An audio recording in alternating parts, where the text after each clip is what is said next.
వార్తా 9 news morning bulletin కు స్వాగతం. ముందుగా హెడ్లైన్స్ చూద్దాం.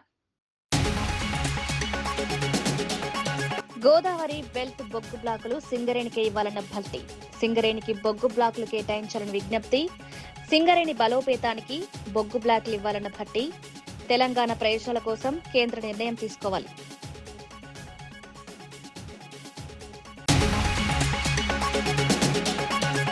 హాసంగ్ తయారీ క్లస్టర్ ను ఏపీలో ఏర్పాటు చేయాలని లోకేష్ విజ్ఞప్తి. హాసంగ్ ప్రతినిధులతో పెట్టుబడులపై చర్చ. ఏపీలో ఫుట్వేర్ తయారీ క్లస్టర్ కు ప్రతిపాదన. హాసంగ్ తో ఏపీ పెట్టుబడులపై కీలక సమావేశం.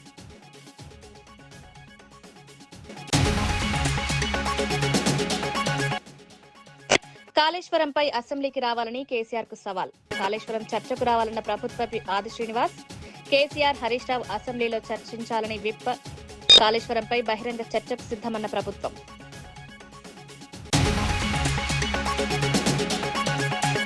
గల్లంతైన మత్స్యకారుల కుటుంబాలకు 10 లక్షల సాయం. బాధిత కుటుంబాలకు పరిహారం అందించిన మంత్రి కొల్లు రవీంద్ర.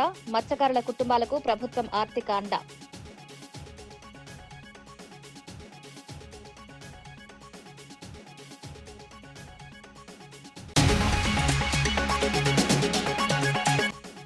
పెట్రోల్ అందుబాటులో ఉంచాలన్న కేజ్రీవాల్. ఇంధన విధానంపై కీలక సూచనలు. E20తో పాటు E0 కూడా అందించాలన్న కేజ్రీవాల్. వినియోగదారులకు ఇంధన ఎంపిక ఉండాలన్న డిమాండ్. దక్షిణ కొరియా పర్యటనలో ఉన్న రాష్ట్ర విద్యా, ఐటీ, ఎలక్ట్రానిక్స్ శాఖల మంత్రి నారా లోకేష్ బుసాన్లో హాసంగ్ గ్రూప్ ఉన్నత స్థాయి ప్రతినిధులతో కీలక సమావేశం నిర్వహించారు. కుప్పంలో ఇప్పటికే ప్రతిపాదించిన పాదరక్షల తయారీ యూనిట్ తో పాటు ఇంటిగ్రేటెడ్ ఫుట్వేర్ కాంపోనెంట్స్, మెటీరియల్స్ తయారీ కేంద్రాన్ని కూడా ఏర్పాటు చేయాలని విజ్ఞప్తి చేశారు. ప్రీమియం స్పోర్ట్స్ ఫుట్వేర్ కోసం ఆర్టిఫిషియల్ ఇంటెలిజెన్స్ ఆధారిత సాంకేతికత, సస్టైనబుల్ మెటీరియల్స్ తో కూడిన ఆసియా పసిఫిక్ ఇన్నోవేషన్ సెంటర్ ను ఆంధ్రప్రదేశ్ లో ఏర్పాటు చేయాలని కోరారు. కుప్పం, తిరుపతి, విశాఖపట్నం కేంద్రాలుగా దక్షిణ భారత తయారీ క్లస్టర్ ను అభివృద్ధి చేయాలని ప్రతిపాదించారు. రాష్ట్ర ప్రభుత్వం అందించిన పెట్టుబడి ప్రతిపాదనలను పరిశీలిస్తామని హాసంగ్ కార్పొరేషన్ సీఈఓ హేయోసియోంగ్ రిమోయింగ్ తెలిపారు. ఇప్పటికే కుప్పంలో 900 కోట్లతో green field non leather footwear plant ని ఏర్పాటు చేస్తున్నామని వెల్లడించారు.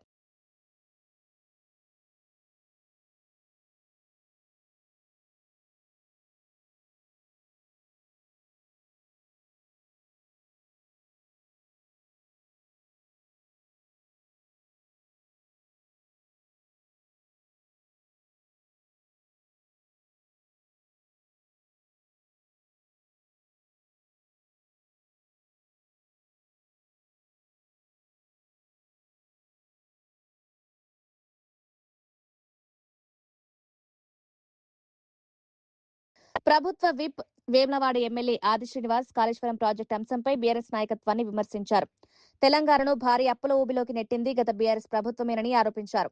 ప్రాజెక్టు నిర్మాణం, నిర్వహణలో జరిగిన లోపాలను పక్కనబెట్టి ఇప్పుడు ప్రజలను తప్పుదోవ పట్టించే ప్రయత్నం చేస్తున్నారన్నారు. జాతీయ డ్యాం భద్రతా సంస్థ సూచనలను పట్టించుకోకుండా కన్నెపల్లి పంప్ హౌస్ ను వెంటనే ప్రారంభించాలని డిమాండ్ చేయడం బాధ్యతారాహిత్యమని వ్యాఖ్యానించారు.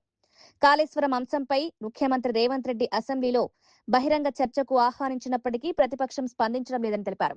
ప్రజలకు వాస్తవాలు తెలియాలంటే కేసీఆర్, హరీష్ రావు శాసనసభకొచ్చి చర్చలో పాల్గొనాలని సవాల్ విసిరారు. కాళేశ్వరం ప్రాజెక్టుకు సంబంధించిన అన్ని అంశాలను ప్రభుత్వం ప్రజల ముందుంచేందుకు సిద్ధంగా ఉందని ఆది శ్రీనివాస్ స్పష్టం చేశారు. స్వయంగా మీ మామ చూసి రెండో విడత మంత్రివర్గంలో నీకు ఏ శాఖను కూడా మంత్రికి ఇవ్వకుండా పక్కన కూర్చుండబెట్టి నిజం కాదా అంటున్నా. మైనర్ ఇరిగేషన్ లో నీ వైఫల్యము, పనికిరావు, అక్రమ వసూళ్ళకే పరిమితమైన అని చెప్పారు కదా నేను పక్కన పెట్టింది. మళ్ళీ ఈరోజు నీకు మైనర్ ఇరిగేషన్ ఎందుకు ఇవ్వాలో ఒకసారి ప్రజలకు సమానం చెప్పు అంటున్నాం. అంతెందుకు నిన్నటి రోజు మా ముఖ్యమంత్రి గౌరవ శ్రీ రేవంత్ రెడ్డి గారు అన్న మాటలు మీకు వినపడలేదా? 3 నెలలు ఎందుకు, వారం రోజుల దారిని మీకు ఏంటారు? అంతెందుకు ఏకంగా సభనే పెడదాం, కేసీఆర్ గారు ప్రతిపక్ష నేతగా అసెంబ్లీకి రమ్మని సూచనలు సలహాలు ఇవ్వమని, ఒకవేళ ఆ బ్యారేజ్లు ఉపయోగంలోకి వస్తాయంటే వారం రోజులు 3 నెలల తర్వాత 3 ఏళ్ళు మీకే ఇస్తామని చెప్పన్నాడు కదా కేసీఆర్ గారు నిమ్మడి పెట్టి. ఆ కిటికీ చెప్పంటున్నాం కదా, రాజకీయంగా మాట్లాడడం కాదు. కన్నెపల్లి పంప్ హౌస్ నుంచి నీటిని అన్నారంకు వదిలేయడంతో సమస్య పరిష్కారం అవుతుందని చెప్పని మీరు అనుకుంటున్నారు. దాని ద్వారా ఉత్పన్నమైనటువంటి పరిస్థితిని నిన్నటి రోజు మేము విపులీకరించి చెప్పినాం. నేషనల్ డ్యామ్ సేఫ్టీ అధికారులు మీ ప్రభుత్వం అధికారంలోనే కాళేశ్వరం కుంగిపోయినప్పుడు, కూలిపోయినప్పుడు ఏదైతే మీ హయాంలో కూలిపోయినటువంటి సుమారు 6-7 ప్రాంతాల్లో పియర్లు ఏవైతే కూలిపోయినాయో ఆ రోజు ఎన్డీసీ ఏం చెప్పింది, మీరు ఇక్కడ నీరును ఆపినట్టయితే బ్యారేజ్ ప్రమాదకరం కూడా కింద ఊలుకోకపోతే మీరు వెంటనే గేట్లు విడిచిపెట్టమని చెప్పండి. ఆ మాట వాస్తవం కదా అంటున్నా. మీ హయాంలో కుంగిపోయింది, మీ హయాంలో కూలిపోయింది ఎన్డీఎస్సీ అద్దట్టునే కదా. ఈరోజు కన్నెపల్లి పంప్ హౌస్ నుంచి ఒకవేళ నీరును ఎత్తిపోస్తే అన్నారం దగ్గర అన్నారం నుంచి మరి సుందిలకు ఎత్తిపోసి అక్కడి నుంచి ఎల్లంపల్లి తీసుకురావడం చెప్పనేటువంటిది మీ ఆలోచన. కానీ 3 బ్యారేజీలు ప్రమాదకరంగా ఉన్నాయని చెప్పని ఎన్డీఎస్సీ చెప్పి నీటిని ఆపకండి చెప్పినప్పుడు ఇప్పుడు ఒకవేళ కన్నెపల్లి పంప్ హౌస్ నుంచి మోటార్లు ఆన్ చేయాలంటే మేడిగడ్డ దగ్గర నీళ్ళు ఉండాలి, అన్నారం దగ్గర నీళ్ళు ఉండాలి, సుందిల దగ్గర ఉండాలి. నేను అనుకుంటా లెక్క ప్రకారం ఒక దగ్గర 8 మీటర్ల నీటి నిల్వ సామర్థ్యం పెంచి ఉంచాలి, ఒక దగ్గర 10 మీటర్ల నీటి నిల్వ సామర్థ్యం ఉంచాలి, ఒక దగ్గర 5 మీటర్ల నీటి నిల్వ సామర్థ్యం ఉంచాలి. అప్పుడే ఒక పంప్ హౌస్ మరో పంప్ హౌస్కు మరో పంప్ హౌస్కు ఈ విధంగా మేడిగడ్డ నుంచి అన్నారు అన్న సుందిల నుంచి ఎల్లంపల్లి వరకు మనం నీటిని తీసుకుపోయే పరిస్థితి ఉంటుంది.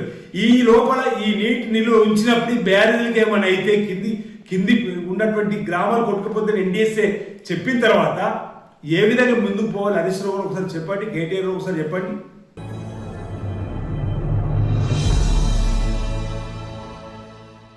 మాజీ మంత్రి డాక్టర్ సి లక్ష్మారెడ్డి పాలమూరు జిల్లాకు సంబంధించిన సాగునీటి అంశంపై రాష్ట్ర ప్రభుత్వంపై తీవ్ర విమర్శలు చేశారు. పనికిరాని కొడంగల్ ప్రాజెక్టుకు అనుమతుల కోసం ప్రయత్నిస్తూ మొత్తం పాలమూరు జిల్లా రైతుల ప్రయోజనాలను ప్రభుత్వం విస్మరిస్తోందని ఆరోపించారు. తుంగభద్ర నదిపై కర్ణాటక, ఆంధ్రప్రదేశ్ రాష్ట్రాలు అక్రమ ప్రాజెక్టులు నిర్మిస్తున్నప్పటికీ తెలంగాణ ప్రభుత్వం స్పందించడం లేదని విమర్శించారు. సముద్రంలోకి వృధాగా వెళ్లే నీటిని వినియోగించుకునేందుకు అవసరమైన చర్యలు తీసుకోకుండా పాలమూరు ప్రాంతాన్ని ఎడారిగా మారుస్తున్నారన్నారు. రైతుల ప్రయోజనాల కంటే రాజకీయ ప్రయోజనాలకే ప్రభుత్వం ప్రాధాన్యమిస్తోందని ఆరోపించారు. పాలమూరు, రంగారెడ్డి ప్రాజెక్టుతో పాటు సాగునీటి ప్రాజెక్టులపై ప్రభుత్వం స్పష్టమైన కార్యాచరణ ప్రకటించాలని డిమాండ్ చేశారు. తెలంగాణ రైతులకు నీటి హక్కులు దక్కేలా పోరాటం కొనసాగిస్తామని లక్ష్మారెడ్డి స్పష్టం చేశారు. కేసీఆర్ గారు స్వయంగా దీనిపైన పాదయాత్ర కూడా చేసి అందరికి హెచ్చరిక చేయడం జరిగింది. మరి మా ప్రభుత్వం తెలంగాణ వచ్చిన తర్వాత ఇక్కడ ప్రాంత ప్రజలకు న్యాయం చేస్తామని అప్పుడే మాట ఇచ్చిన ప్రకారం మరి వీటన్నిటి మీద ఎక్కడికక్కడ కంట్రోల్ తీసుకొని మరి ఈ అయితే మిగతా ఆయకట్ట ఎట్లయితే పారాలను, ఎందుకంటే ఎట్లా ఆర్డీఎస్ ఆల్రెడీ ఇంత దరిద్రంగా ఉంది, ఇక్కడ మెయింటెనెన్స్ సరిగ్గా లేదు, మన హ్యాండ్ ఓవర్ లేదు. మరి మనకంటూ ప్రాజెక్టు ఉండాలనే తుమ్మిళ్ళ ప్రాజెక్టును డిజైన్ చేసి దాన్ని శాంక్షన్ చేసి కంప్లీట్ చేసి అది స్టార్ట్ కూడా చేయడం జరిగింది. ఆ మిగతా రిజర్వాయర్లు ఈ ప్రభుత్వంలో కనీసం చెల్లం కూడా లేదు. ఈ రకంగా చూస్తే ఇక్కడ ఉన్న పరిస్థితి ఎంత భయంకరంగా ఉందని ఇక్కడ వచ్చి చూస్తే ఇక్కడ కర్ణాటక వాళ్ళు పక్కనే కళ్ళకు కనిపిస్తా ఉంది. వాళ్ళు చెప్తా ఉన్నారు తాగునీటి కొరకని.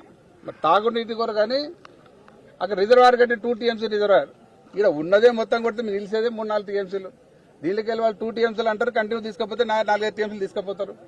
అక్కడ వాళ్ళు ఆ పని చేస్తా ఉన్నారు. ఈ రకంగా చూస్తే ఆర్డీఎస్ ఆయకట్టు కొత్త గుండు సున్న అవుతుంది. ఇదే ఈ రకంగా ఇట్లే వదిలిపెడితే ఆర్డీఎస్ ఆయకట్టు అనేది ఒక్క చుక్క కూడా ఆర్డీఎస్ ప్రాజెక్ట్ ద్వారా నీళ్లు రాదు. మరి ఇటువంటి సందర్భంలో ఇంకా పైన కూడా తుంగభద్ర పైన ప్రాజెక్టులు కడుతున్నారు. అక్కడ కృష్ణా పైన ఆల్మట్టి డ్యాం పెంచి దాదాపు 300 టీఎంసీ పైన రిజర్వాయర్ నింపుకోవడానికి ప్రయత్నం చేస్తా ఉన్నారు. ఎక్కడికక్కడ ఇవన్నీ జరుగుతూ ఉంటే మన ప్రభుత్వం ఏదైతే ఉందో కళ్ళప్పకి చూస్తా ఉన్నారు. దాంతోపాటు నవ్వు వస్తే చెప్తే వాళ్ళు మొన్న ఏదైతే సీక్రెట్ ఒప్పందం చేసిండ్రో ఆ ఒప్పందంలో 3 ముఖ్యమంత్రులు కూర్చొని ఏం మాట్లాడుకుని ఎవరు బయటకు చెప్పలే. కానీ మాకు అర్థమైంది ఏంటంటే కొడంగల్ లిఫ్టిగేషన్ కు కర్ణాటక ఎన్ఓసీ కావాలంటే మొత్తానికి ఎన్ఓసీ ఇచ్చింది అనేది మాకు తెలుస్తా ఉంది. ఈ ప్రాజెక్ట్ అనేది కట్టుకోండి, మాకేం సంబంధం లేదు. అసలు కొడంగల్ లిఫ్టిగేషన్ అనేది వాస్తవంగా అవసరం లేదు. అయితే కొడంగల్ ప్రాజెక్ట్ లిఫ్టిగేషన్ ప్రాజెక్టు కింద వీళ్ళైతే ఆయకట్టు చూపిస్తా ఉన్నారో అది కేవలం భూత్పూర్ రిజర్వాయర్ ఉన్న ఒక 1 టీఎంసీ దాని నుంచి వాళ్ళు డిజైన్ చేసిండ్రు. అది నీళ్ళు వచ్చే సమస్యనే లేదు. అది కూడా మొత్తం కొడితే వాళ్ళు ఒక 90,000 ఎకరాలకు చూపిస్తా ఉన్నారు.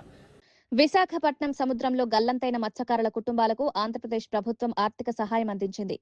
మంత్రి కొల్లు రవీంద్ర బుధవారం బాధిత కుటుంబాలకు ఒక్కొక్కరికి 10 లక్షల చొప్పున పరిహార చెక్కులను అందజేశారు. ఈ మొత్తంలో 5 లక్షలు కేంద్ర ప్రభుత్వ బీమా పథకం నుంచి, మరో 5 లక్షలు ముఖ్యమంత్రి సహాయ నిధి ద్వారా మంజూరు చేసినట్లు తెలిపారు. ఈ క్లిష్ట సమయంలో ప్రభుత్వం బాధిత కుటుంబాలకు అండగా ఉంటుందని భరోసా ఇచ్చారు. గల్లంతైన మత్స్యకారుల కోసం గాలింపు చర్యలు కొనసాగుతున్నాయని, అన్ని ప్రభుత్వ సంస్థలు సమన్వయంతో పనిచేస్తున్నాయని వెల్లడించారు. కుటుంబాల సంక్షేమానికి అవసరమైన ప్రతి సహాయాన్ని ప్రభుత్వం అందిస్తుందని హామీ ఇచ్చారు. మత్స్యకారుల భద్రత కోసం మరిన్ని చర్యలు తీసుకుంటామని, సముద్రంలో చేపల వేటకు వెళ్లే వారికి అవగాహన కార్యక్రమాలు నిర్వహిస్తామని తెలిపారు. తర్వాత రోజు చిన్న అనే అతను ఒక కమర్షియల్ బోటుకి అతను దగ్గరికి వెళ్ళడం, వాళ్ళు అతన్ని రక్షించడం జరిగింది. ప్రభుత్వానికి సమాచారం వచ్చిన వెంటనే కోస్ట్ గార్డ్ని అలర్ట్ చేశారు. కొన్ని బోట్స్ పెట్టి కూడా గాలించడం జరిగింది. అన్ని రకాలైనటువంటి రెస్క్యూ తీసుకోవడం జరిగింది. కానీ ఈ రోజు వరకు కూడా వాళ్ళ ఆచూకీ కనపడలేదు. ఆ చిన్న ఇచ్చినటువంటి సమాచారం ప్రకారం అక్కడ వాళ్ళందరూ కూడా ప్రమాదంలో చనిపోయి ఉంటారని చెప్పి భావించి, అలాగే కోస్ట్ గార్డ్ వాళ్ళు సెర్చింగ్లో మాకు ఎక్కడ కూడా ట్రేస్ కాలేదని చెప్పి కోస్ట్ గార్డ్ కూడా ఇచ్చినటువంటి రిపోర్ట్ను ఆధారం చేసుకుని 72 గంటల తర్వాత ఆ కుటుంబాలకి, ఎవరైతే 7గురిలో ఒక అతను సేవ్ అయ్యాడు కాబట్టి మిగతా ఆరుగురికి ఈరోజు గౌరవ ముఖ్యమంత్రి చంద్రబాబు నాయుడు గారు ఇచ్చినటువంటి ఆదేశాలతో ఆ కుటుంబాలకి ఫిషరీస్ డిపార్ట్మెంట్ నుంచి ఒక 5 లక్షలు, సీఎం రిలీఫ్ ఫండ్ నుంచి ఒక 5 లక్షలు కలిపి 10 లక్షల రూపాయలు చెక్ వారికి అందించడం జరిగింది. మిగతాయి కూడా ఏదైతే బోటు నష్టపోయి ఉన్నారు కాబట్టి బోటు కానీ మిగతా ఆ కుటుంబాలను ఏ రకంగా మనం ఆదుకోవాలనే దానికోసం ప్రభుత్వ పరంగా వాళ్ళ పిల్లల చదువుల విషయంలో కానీ వాళ్ళకి ఏ రకంగా మనం హెల్ప్ చేయొచ్చో అన్నీ కూడా ఏర్పాటు చేయడానికి అన్ని చర్యలు కూడా తీసుకోవడం కూడా జరుగుతుంది. అయితే ఇవాళ గతంలో ఎప్పుడు ఇవ్వని విధంగా 10 లక్షల రూపాయలు ఇచ్చినందుకు గౌరవ ముఖ్యమంత్రి చంద్రబాబు నాయుడు గారికి ప్రత్యేకంగా ధన్యవాదాలు తెలియజేస్తా ఉన్నాం. ఎందుకంటే గతంలో ఇక్కడ హుద్హుద్ వచ్చినప్పుడు కూడా ఆ రోజుల బోట్లు మునిగిపోతే 6 లక్షల రూపాయలు చొప్పున ఫస్ట్ టైం భారతదేశంలోనే ఫస్ట్ టైం ఆంధ్ర రాష్ట్రంలో ఆ నష్టపరిహారం ఇచ్చినటువంటి ఘనత కూడా ఆనాడు చంద్రబాబు నాయుడు గారు. మరి ఈరోజు కూడా చూస్తే 5 లక్షల రూపాయలు ఉండేది గతంలో. లాస్ట్ గవర్నమెంట్లో దగ్గర ఒక 80 కేసెస్ పెండింగ్ ఉంది సార్. పెండింగ్ 63 కేసులు లాస్ట్ గవర్నమెంట్లో పెండింగ్ ఉన్నాయి. ఒక్క పైసా కూడా ఇవాళ 5 సంవత్సరాల్లో. ఇవాళ మళ్ళీ గౌరవ ముఖ్యమంత్రి చంద్రబాబు నాయుడు గారు, 3 కోట్ల, అలాగే వ్యవసాయ శాఖ మంత్రి అచ్చెన్నాయుడు గారు వెంటనే ప్రపోజల్ పెట్టడం, ఆ అమౌంట్ కూడా రిలీజ్ చేయడం కూడా జరిగింది. 3 కోట్ల 15 లక్షలు, 3 కోట్ల 15 లక్షల రూపాయలు ఇమీడియట్గా రిలీజ్ చేసి ఆ కుటుంబాలకు అందిస్తున్నాం. ఇంకా కొన్ని అక్కడ ఉన్నటువంటి ప్రాథమికంగా ఇంకా వాళ్ళకి కావాల్సినటువంటి సమాచారం కానీ కొన్ని ఆగినాయి, కానీ మిగతా 100% ఇవ్వడానికి ప్రభుత్వం చర్యలు తీసుకున్నాం. అయితే ఇవాళ గతంలో ఏ రాష్ట్రం కూడా ఇవ్వని విధంగా ఇలా బోటు ప్రమాదం జరిగినప్పుడు ఏ రాష్ట్రం కూడా ఇంత పెద్ద ఎత్తున ఇచ్చిన పరిస్థితి లేదు. 10 లక్షల రూపాయలు చొప్పున ఇవాళ అందించడం అనేది గౌరవ ముఖ్యమంత్రి గారు ప్రత్యేకంగా ధన్యవాదాలు తెలియజేస్తామని మరొకసారి. అదే కాదు, గతంలో బ్యాన్ పీరియడ్ డబ్బులు ఇచ్చిన, గతంలో బ్యాన్ పీరియడ్ అంటే వేట నిషేధ సమయానికి కేవలం బియ్యం ఇచ్చేవాళ్ళు. కానీ 2014 నుంచి 4,000 రూపాయల చొప్పున స్టార్ట్ చేసి ఈరోజు 20,000 రూపాయల చొప్పున బ్యాన్ పీరియడ్ డబ్బులు ఇస్తున్నాం. ఈ సంవత్సరం కొన్ని టెక్నికల్ ప్రాబ్లమ్స్ వల్ల కొంత ఆగినాయి, అవి కూడా ప్రపోజల్ పెట్టడం జరిగింది. 9 కోట్ల రూపాయలు అతి త్వరలోనే రిలీజ్ చేసి 100% ఎవరైతే బ్యాన్ పీరియడ్లో ఉన్నటువంటి ఫిషింగ్ చేసే మత్స్యకారులందరికీ కూడా వేట నిషేధ సమయంలో ఆగిపోయిన వాళ్ళందరూ కూడా అందించడం జరుగుతుంది. అదే కాదు, 50 సంవత్సరాలకే పెన్షన్ ఇచ్చినటువంటి ఘనత కానీ, అలాగే ఆయిల్ సబ్సిడీ, ఫిషింగ్ బోట్స్ విషయంలో ఆయిల్ సబ్సిడీ ఇస్తున్నటువంటి ఘనత కానీ, గత 5 సంవత్సరాలు కనీసం ఒక వలముక్క కూడా ఇవాళ మళ్ళీ వాళ్ళందరికీ కూడా ప్రభుత్వ పరంగా ఇంజిన్లు కానీ వాళ్ళకి కావాల్సినటువంటి వలలు కానీ అన్నీ కూడా అందించడం కూడా జరుగుతోంది. ప్రధానమంత్రి మత్స్య సంయుక్త యోజన కింద 40% సబ్సిడీతో బోటు కూడా ఇవ్వడం కూడా జరుగుతుంది. దాదాపు 1,20,00,000 లాంగ్ లైనర్స్ 1,20,00,000 రూపాయలు ఖరీదు చేసే బోట్ని 40% సబ్సిడీ కేంద్ర ప్రభుత్వం ఇస్తూ ఉంది. అలాగే చిన్న బోట్లకు కూడా వాళ్ళ సబ్సిడీ రూపాయలు అందించడానికి అన్ని చర్యలు కూడా తీసుకున్నాం. మరి రెస్క్యూ చేయడం ఏదైతే వీడు చనిపోయిన దగ్గర నుంచి, మిస్ అయిన దగ్గర నుంచి గౌరవ శాసనసభ్యులు, అలాగే జిల్లా కలెక్టర్ గారు, అలాగే కమిషనర్ నాయక్ గారు కూడా దగ్గరుండి పర్యవేక్షణ చేస్తూ ఉన్నారు. ఆ కుటుంబాలను అన్ని విధాలా ఆదుకుంటామని కూడా తెలియజేస్తూ, అయితే అందరికీ సమాచారం అందించడం జరిగింది.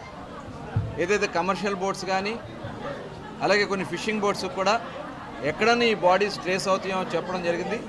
ఈ రెస్క్యూ కంటిన్యూ అవుతుందని కూడా ఈ సందర్భంగా తెలియజేసుకుంటూ మరొకసారి గౌరవ ముఖ్యమంత్రి గారికి ఈ ప్రభుత్వానికి ధన్యవాదాలు తెలియజేసుకుంటూ సెలవు తీసుకుంటాం. తెలంగాణ ఉప ముఖ్యమంత్రి భట్టి విక్రమార్క కేంద్ర మంత్రి కిషన్ రెడ్డిని గోదావరి బెల్ట్ కు చెందిన బొగ్గు బ్లాక్లను సింగరేణి సంస్థకు కేటాయించాలని కోరారు. ఇటీవల తాడిచెర్ల 2 బొగ్గు బ్లాక్ ను సింగరేణికి కేటాయించినందుకు సంతోషం వ్యక్తం చేసిన ఆయన కోయగూడ 3వ బ్లాక్ పెండింగ్ లో ఉండడంతో సంస్థకు భారీ నష్టం జరుగుతోందన్నారు. ఈ అంశాన్ని రాష్ట్ర ప్రభుత్వం ఇప్పటికే కేంద్రం దృష్టికి తీసుకెళ్లిందని వెల్లడించారు. తెలంగాణ పట్ల నిజమైన చిత్తశుద్ది ఉంటే కిషన్ రెడ్డి గోదావరి బెల్ట్ బొగ్గు బ్లాక్లను సింగరేణికి కేటాయించేలా చర్యలు తీసుకోవాలని విజ్ఞప్తి చేశారు. సింగరేణి సంస్థ రాష్ట్ర ఆర్థికాభివృద్ధికి కీలకమని బొగ్గు బ్లాక్ల కేటాయింపుతో సంస్థ మరింత బలోపేతమవుతుందన్నారు. ఈ గోదావరి పరిసర ప్రాంతాల్లో ఉన్న కోల్ బ్లాక్స్ అన్నిటిని కూడా since it is a public sector undertaking, government ఇది. ఆ కోల్ బ్లాక్స్ కూడా మీరు ఇచ్చే మినిస్ట్రీ ఆఫ్ కోల్ కూడా గవర్నమెంట్ టు గవర్నమెంట్. ఇది ఏమాత్రం మీకు తెలంగాణ మీద సింగరేణి కాలనీస్ మీద ఏమాత్రం ప్రేమ ఉన్నా మీరు మంత్రిగా ఉండి ఈ కార్యకలాపాలు ఎట్టి పరిస్థితుల్లో చేసి పెట్టాల్సింది. ఉత్తరప్రదేశ్ ముఖ్యమంత్రి యోగి ఆదిత్యనాథ్ అయోధ్య రామమందిర విరాళాల దొంగతనం కేసుపై స్పందించారు. ఆలయంలో పనిచేస్తున్న సుమారు 150 మంది సిబ్బందిలో కేవలం 6 మాత్రమే దొంగతనంలో, మరో 2 కుట్రలో పాల్గొన్నారని తెలిపారు. కొందరి తప్పిదాన్ని మొత్తం సిబ్బందికి ఆపాదించడం సరైంది కాదని స్పష్టం చేశారు. తప్పు చేసిన వారిని ఇప్పటికే గుర్తించి చట్టపరమైన చర్యలు తీసుకుంటున్నామని వెల్లడించారు. ఈ ఒక్క ఘటనను ఆధారంగా చేసుకుని అయోధ్యను, శ్రీరాముడి పవిత్ర వారసత్వాన్ని అపఖ్యాతి పాలు చేసే ప్రయత్నాలు జరుగుతున్నాయని విమర్శించారు. ముఖ్యంగా సమాజ్వాదీ పార్టీ, కాంగ్రెస్ ఈ అంశాన్ని రాజకీయ ప్రయోజనాల కోసం ఉపయోగించుకుంటున్నాయని ఆరోపించారు. ఆలయ సేవకుల నిజాయితీని ప్రశ్నించడం సరికాదని, నేరానికి పాల్పడిన వ్యక్తులకి మాత్రమే చర్యలు తీసుకోవాలని అన్నారు. को तोड़ने के लिए जब कांग्रेस की सरकार ने शरारत प्रारंभ की थी, राम भक्त एकजुट हुए थे, तब माननीय उच्चतम न्यायालय में, सुप्रीम कोर्ट में तब कांग्रेस ने एक शपथ पत्र दाखिल किया था और शपथ पत्र दाखिल करते हुए कांग्रेस ने कहा था कि राम तो हुए ही नहीं, एक काल्पनिक है. एक कांग्रेस शर्म भी नहीं आई इनको भगवान राम और भगवान कृष्ण के बारे में इनको काल्पनिक कहने में, तनिक भी लज्जा नहीं आई. अगर राम और कृष्ण काल्पनिक हैं तो अयोध्या और चित्रकूट क्या है, श्रृंगवेरपुर क्या है, मथुरा वृंदावन क्या है, बलदेव गोवर्धन क्या है, बरसाना क्या है, पंचवटी क्या है. हमारे प्रभु को काल्पनिक बोलने वाले लोग किस मुंह से आज अयोध्या में आस्था की बात कर रहे हैं, किस मुंह से कर रहे हैं. राम भक्तों पर गोली और लाठी चलाने वाले लोग किस मुंह से आस्था की बात अयोध्या के बारे में कह रहे हैं. एक राम भक्त कहे, एक चित्रकूट वासी कहे, उसका स्वागत होना चाहिए, क्योंकि चित्रकूट ने तो भगवान राम को యూట్యూబర్ బచ్చలకూరి జోసెఫ్ పై యూఏపీఏ చట్టం కింద కేసు నమోదు చేసి అరెస్ట్ చేసిన వ్యవహారంపై రాష్ట్ర దేవాదాయ శాఖ మంత్రి ఆనం రామనారాయణ రెడ్డి స్పందించారు. సోషల్ మీడియా వేదికగా మతాల మధ్య విద్వేషాలు రెచ్చగొట్టేలా, ప్రజల మనోభావాలను దెబ్బతీసేలా ఎవరైనా వ్యవహరిస్తే ప్రభుత్వం చూస్తూ ఊరుకోదని హెచ్చరించారు. రాష్ట్రంలో శాంతి భద్రతలకు భంగం కలిగించే చర్యలను కూటమి ప్రభుత్వం ఎట్టి పరిస్థితుల్లోనూ సహించదని స్పష్టం చేశారు. చట్టాన్ని అతిక్రమించే వారిపై చట్టం తన పని తాను చేసుకుంటుందని పేర్కొన్నారు. సమాజంలో శాంతి సామరస్యం కాపాడమే ప్రభుత్వ ప్రధాన బాధ్యత అని తెలిపారు. మతాల పేరుతో ప్రజలను రెచ్చగొట్టే ప్రయత్నాలు చేసే వారిపై కఠిన చర్యలు కొనసాగుతాయని స్పష్టం చేశారు.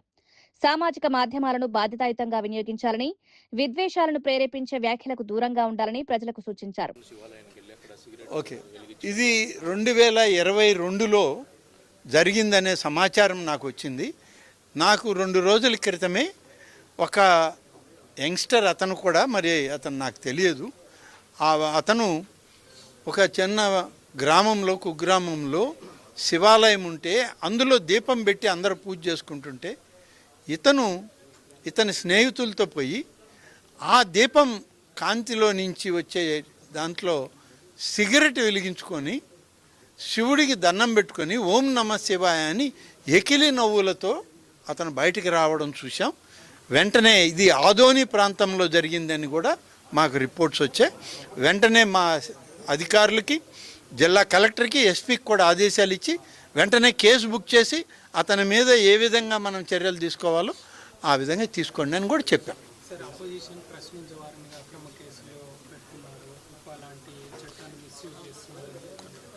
అపోజిషన్ మీద కేసులు పెట్టాల్సిన అవసరం మాకేముంటుందండి? ఈ దేశాన్ని విచ్ఛిన్నం చేయాలనే ప్రతిపక్షాన్ని కూడా వదిలిపెట్టేయాలన్నారు. భారత రాజ్యాంగం అదేమన్నా ఇచ్చింది హక్కు వాళ్ళకి? ఇవాళ రావణ్ జోసెఫ్ మాట్లాడినటువంటి మాటలు ఏంటి? హిందూ మత విధ్వంసానికి దారితీసేవి కావా? హిందూ మత పీఠాధిపతుల్ని, మఠాధిపతుల్ని, శాస్త్రాలు చెప్పేటువంటి పండితుల్ని ఇవాళ అవమానకరంగా వాళ్ళు మాట్లాడితే అది ప్రతిపక్షాలు నోరు మూయించడమా? తప్పది. మీరు మాట్లాడకూడదు, మాట్లాడారు. వీళ్ళు సమర్థించకూడదు, సమర్థించారు. కాబట్టి ఇద్దరూ దేశద్రోహులే. ఈ దేశద్రోహుల్ని ఖచ్చితంగా శిక్షించే తీరాలి అనేది మా అభిప్రాయం. మా యొక్క ఆలోచన కూడా అదే. మేము ప్రభుత్వాలని, ఇటు భారత ప్రభుత్వాన్ని, రాష్ట్ర ప్రభుత్వాన్ని కోరేది కూడా అదే. మార్కాపురం జిల్లా ఎస్పీ హర్షవర్ధన్ రాజ్ ఆదేశాల మేరకు స్కూల్, కాలేజ్ బస్సులపై పోలీసులు, రవాణా శాఖ అధికారులు సంయుక్తంగా ప్రత్యేక తనిఖీలు నిర్వహించారు. సిఐ అల్తాఫ్ హుస్సేన్ పర్యవేక్షణలో బస్సుల fitness, registration, insurance, driving licence తదితర పత్రాలను పరిశీలించారు.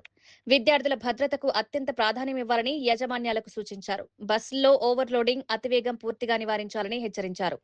విధి నిర్వహణ సమయంలో డ్రైవర్లు సెల్ ఫోన్ వినియోగించకూడదని స్పష్టం చేశారు. ప్రతి విద్యా సంస్థ బస్సుకు తప్పనిసరిగా జీపీఎస్ ట్రాకింగ్ వ్యవస్థ ఏర్పాటు చేయాలని సూచించారు. మద్యం, గుట్కా, సిగరెట్ వంటి వ్యసనాలున్న డ్రైవర్లను విధుల్లోకి అనుమతించవద్దని హెచ్చరించారు. అగ్నిమాపక పరికరాల వినియోగం, అత్యవసర ద్వారాల ఉపయోగంపై డ్రైవర్లకు శిక్షణనివ్వాలని తెలిపారు. అన్ని బస్సులు ఆల్మోస్ట్ సక్రమంగానే ఉన్నాయి. కండిషన్స్, లైసెన్సులు, బండి కండిషన్స్, ఇంకా చిన్న చిన్న వాటిలో జాగ్రత్తలు తీసుకోవడానికి మేము తెలియజేశాము.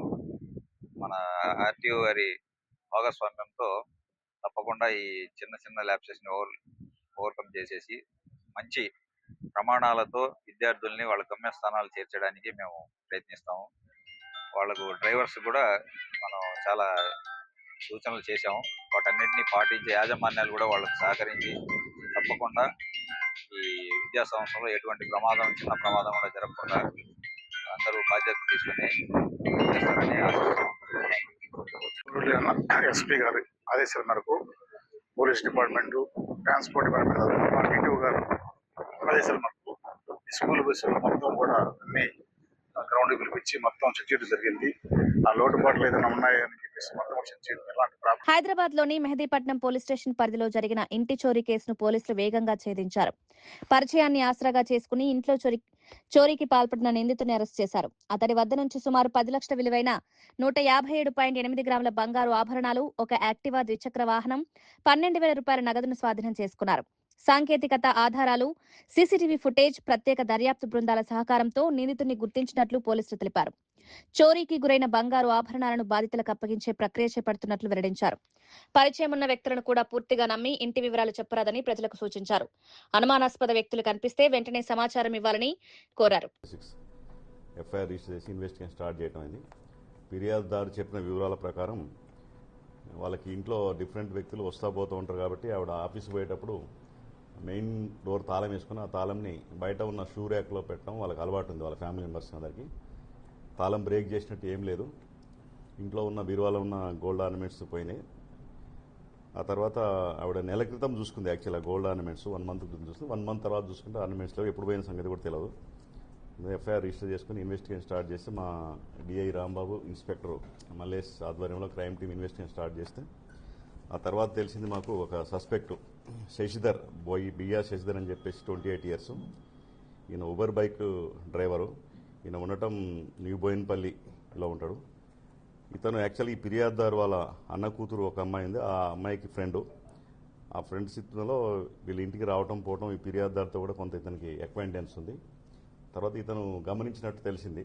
ఈ తాళం చేతులు బయట పెట్టుకుని పోయే అలవాటు ఇతనికి తెలిసి ఇతను దొంగతనం చేసిన అనుమానంతో మేము వెరిఫై చేసి ఈయన కొద్ది రోజుల పాటు మిస్సింగ్లో ఉన్నాడు, మాకు కనిపించకుండా పోయిండు. తర్వాత మేము మా ప్రయత్నాలు చేసేసి అతను బయట టూర్లు తిరుగుతున్నట్టు కూడా తెలిసింది. గోవా పోయి రావడం జరిగిందని తెలిసింది. ఆ తర్వాత నిన్న ఈయనని నమ్మదగిన సమాచారం మేరకు నేను అరౌండ్ 2 PM టైంలో మా క్రైమ్ టీం ఇతన్ని పట్టుకోవడం జరిగింది. సభా హోటల్ దగ్గర పట్టుకొని ఇంట్రాగేట్ చేస్తే అతను నేరాన్ని ఒప్పుకున్నాడు. వాళ్ళ ఇంటితో ఉన్న సాన్నిహిత్యంతో, ఇంటి మనుషులతోటి ఆవిడ తాళం చేయి బయట పెట్టిపోవడం ఇతనికి తెలుసు. ఇతను ఒకరోజు ఎవరు లేని సమయంలో వచ్చేసి 29వ తారీఖు, పోయిన మే నెల 29వ తారీఖు నాడు ఉన్న తాళంతో మెయిన్ డోర్ తాళాలు తీయటం, లోపలికి వెళ్ళిన తర్వాత మళ్ళీ బీరువా కీస్ అవైలబుల్ ఉన్నాయి కాబట్టి అవి వాటితో ఓపెన్ చేసి ఆ ఇంట్లో ఉన్న బంగారు నగలన్నీ కూడా తీసుకొని దొంగతనం చేసుకొని పోయినాడు. పోయి వాటిని కొంతమంది ఆమ్ ఆద్మీ పార్టీ జాతీయ కన్వీనర్ అరవింద్ కేజ్రీవాల్ దేశంలో ఇంధన విధానంపై కీలక సూచనలు చేశారు. ప్రస్తుతం అమలు చేస్తున్న E20 ఇంధనం ప్రతి వాహనానికి అనుకూలంగా లేదని పేర్కొన్నారు. దేశంలో ఉన్న సుమారు 22 కోట్ల మోటార్ సైకిళ్లు, 8 కోట్ల కార్లు E20 ఇంధనానికి పూర్తిగా అనుకూలంగా లేవని తెలిపారు.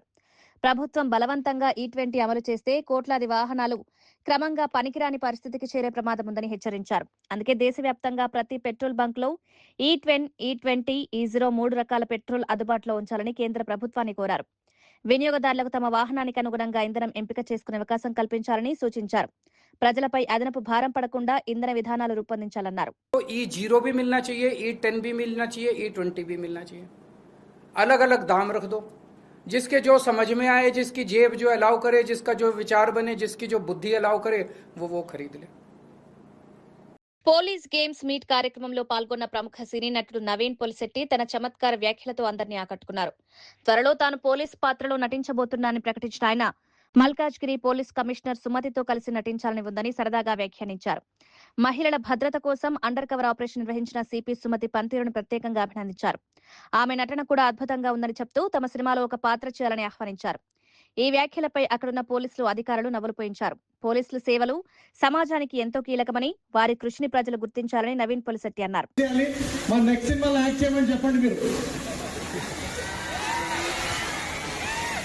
నేను సుమతి మేడం కలిసి ఏజెంట్ సాయి శ్రీనివాస్ ఆత్రేయ సీక్వెల్ లో ఒక కేసు సాల్వ్ చేయాలని నా కోరిక. ఏమంటారు? Thank you so much. చాలా మందికి తెలియని విషయం ఏంటంటే నెక్స్ట్ ఇయర్ రాబోయే సినిమాల్లో మొట్టమొదటిసారి నా కెరియర్ లో నేను ఒక పోలీస్ ఆఫీసర్ రోల్ కూడా చేయబోతున్నాను. సో సజ్జనార్ సార్, నాకు ఒకసారి గన్ పట్టుకోవడం నేర్పించాలి. మీరు మీకు టైం ఉన్నప్పుడు ట్రైనింగ్ వస్తాను మీ దగ్గరికి. గన్ పట్టుకుని అంతా ఫేక్ బుల్లెట్స్ మా షూటింగ్లో అంతా. మాకు రియల్ గన్స్ ఎత్తడం కూడా రాదు sir. Thank you so much. మన డీసీపీ రాహుల్ గారు, నేను నిన్ననే మాట్లాడుకుంటున్నాము. ఫస్ట్ టైం కలిసాము, చైల్డ్హుడ్ ఫ్రెండ్స్ మేము. అండ్ ఆయన అంటున్నారు చూడంగానే, నవీన్ ఆర్మీ బాడీ మీద పోలీస్ ఎందుకు జాయిన్ అవ్వలేదు. Thank you so much Rahul గారు. ఆయన అనలేదు. అమెరికా, ఇరాన్ మధ్య మరోసారి ఉద్రిక్త పరిస్థితులు నెలకొవడం అంతర్జాతీయంగా ఆందోళన కలిగిస్తోంది. ఇటీవల శాంతి ఒప్పందం తర్వాత పరిస్థితులు సాధారణ స్థితికి వస్తాయనుకున్న సమయంలో మళ్లీ ఇరు దేశాల మధ్య ఉద్రిక్తతలు, దాడులు చోటు చేసుకోవడం ప్రపంచ దృష్టిని ఆకర్షిస్తోంది. కాల్పుల విరమణ ఒప్పందం ముగిసిందని అమెరికా అధ్యక్షుడు డొనాల్డ్ ట్రంప్ ప్రకటించడంతో పరిస్థితి మరింత ఉద్రిక్తంగా మారింది. ఇరాన్ నాయకత్వంపై తీవ్ర విమర్శలు చేస్తూ వారిని అబద్దాలు చెప్పే నాయకులుగా ట్రంప్ అభివర్ణించారు. ఈ పరిణామాల నేపథ్యంలో పశ్చిమాసియా ప్రాంతంలో భద్రతా పరిస్థితులపై ఆందోళన వ్యక్తమవుతున్నాయి. మరోసారి సైనిక ఉద్రిక్తతలు పెరిగితే ప్రపంచ ఆర్థిక వ్యవస్థ, చమురు ధరలు, అంతర్జాతీయ వాణిజ్యంపై ప్రభావం పడే అవకాశం ఉందని విశ్లేషకులు అభిప్రాయపడుతున్నారు. Just a waste of time dealing with them. They're liars. We make a deal. And if I make a deal with him, we have a deal, and he goes out, he talks. We make a deal. Everyone's agreed. No nuclear weapon. We make a deal. They go outside, talk to the press. They say, we never even talked about it. There's something wrong with them. They're cuckoo. As far as I'm concerned, it's over. Talks won't resume after we get through the funeral proceedings. What? Does this mean that talks with Iran will not resume? I don't care. They can talk, but I think they're wasting their time. They're a bunch of lying guys. My whole life, that's all I do is deals. My whole life that's how I became president, I guess. That's a deal too, right? But I made a lot of money. I had a lot of great success. Tremendous success. Everything I did, I was successful. And I deal with these guys and I say, this is from a different school. They're liars. They're cheats. They're sick people. They've hurt their people. They killed 54,000 people as of now that were protesting. You know, when people say, how come they haven't taken over? They can't take over because they're dead. They killed them. Nobody's going to take over. They have no guns, and the other side has machine guns. And they're killing them. The press doesn't report it. But they're bad people. They're bad people. And frankly, I don't want to waste my time with them. Now, I'll let our wonderful negotiators keep talking if they want, but I don't see it. I don't like these people. You know that? I like him. I like the leaders. I think all of these leaders. Great. And they love I think they didn't treat the United States fairly for many years, but that's okay. But they're sane, rational, good people. Most of them. I don't like a couple of them, to be honest with you.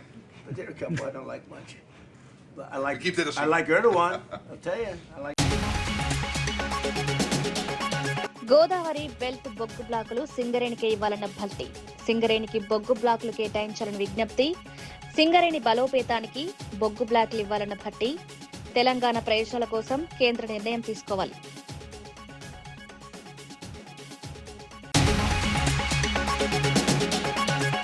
హాసంగ్ తయారీ క్లస్టర్ను ఏపీలో ఏర్పాటు చేయాలని లోకేష్ విజ్ఞప్తి. హాసంగ్ ప్రతినిధులతో పెట్టుబడులపై చర్చ. ఏపీలో footwear తయారీ క్లస్టర్ కు ప్రతిపాదన. హాసంగ్ తో ఏపీ పెట్టుబడులపై కీలక సమావేశం.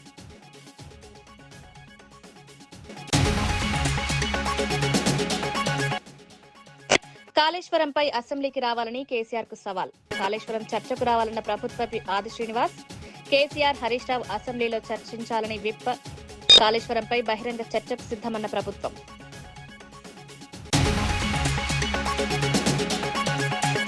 గల్లంతైన మత్స్యకారుల కుటుంబాలకు 10 లక్షల సాయం. బాధిత కుటుంబాలకు పరిహారం అందించిన మంత్రి కొల్లు రవీంద్ర.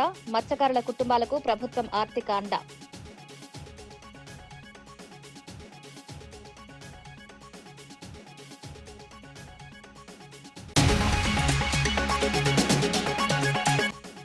పెట్రోల్ అందుబాటులో ఉంచాలన్న కేజ్రీవాల్. ఇంధన విధానంపై కీలక సూచనలు. E20తో పాటు E0 కూడా అందించాలన్న కేజ్రీవాల్. వినియోగదారులకు ఇంధన ఎంపిక ఉండాలన్న డిమాండ్.